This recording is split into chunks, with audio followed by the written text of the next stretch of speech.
Достар, кез келген әнді, күйді үйренетін алдында міндетті түрде оның дауысына мән берген жөн. Өйткені, мысалға мен басқа тональностьте ойнап жатсам, сіздікі басқа тональностьте болатын болса, ұқсамай, сіздің содан жаңағыдай ұқсамай жатыр деп көп комментарийлер жазады.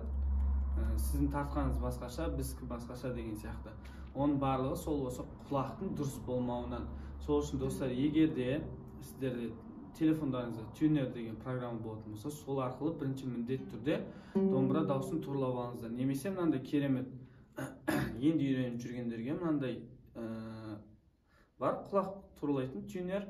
Осыны домбыраның басына кигіземіз да, астыңғы шекті G дыбысына турлаймыз.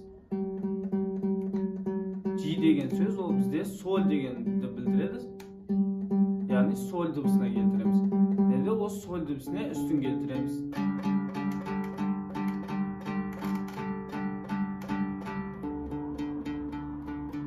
Үстін D-ға келтіреміз, астын G белгісіне келтіреміз. Мына телефондағы тюнерде де дәл солай. Астыңғы шекті G, үстіңгі шекті D нотасына келтіреміз.